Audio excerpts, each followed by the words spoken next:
নমস্কাৰ গাইজ। আজি আকৌ শহুৰৰ ঘৰলৈ আহিছোঁ মোৰ কন্যাজনীক থ'বলৈ।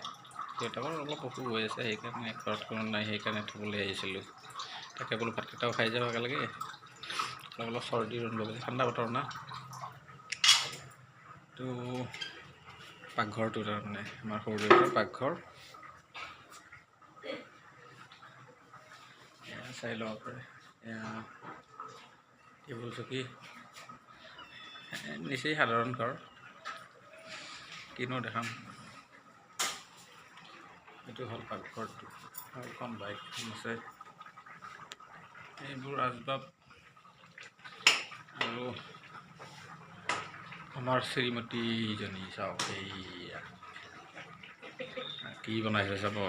আজি ময়ে বনাইছিলোঁ, অলপ সহায় কৰিছে বাৰু। এয়া হ'ল মাংসখিনিও উতলি আছে দেই, খাই বৰ মজা লাগিব। লোভ লাগিছেনে বাৰু? বৰ মজা মুৰ্গীৰ মাংস।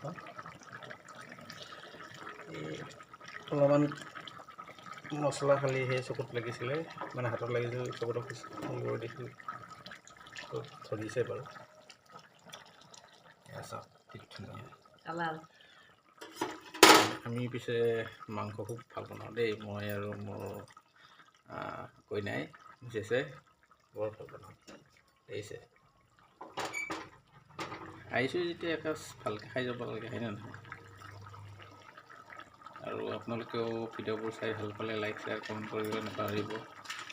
আৰু যদি কোনোবা নতুন আহে তেতিয়াহ'লে আমাৰ পৰিয়ালটো ডাঙৰ কৰিবলৈ ছাবস্ক্ৰাইব কৰিবলৈ নাপাহৰিব চেনেলটো। যিহেতুকে আমি গাঁৱত থকা মানুহ, গাঁৱলীয়া মানুহ, ইয়াতকৈ বেছিতো আৰু একো কৰিব নোৱাৰোঁ। তো গতিকে ইউটিউব চেনেলটোৰ জৰিয়তে ধৰক আৰু যিখিনি পাৰোঁ দেখাইছোঁ আৰু ঘৰুৱা ব্লগ, সেইটোৱে আৰু ডিছ ব্লগৰ উদ্দেশ্য, যাতে আমাৰো চেনেলটো এদিন ডাঙৰ হয়, হয়নে নহয়? এনেকৈ ভিডিঅ'বোৰ দি থাকিম, চাই থাকিব আপোনালোকে দেই।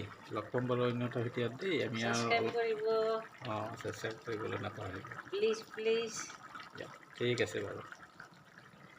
আমাৰ মাংস উতলি আছে দেই।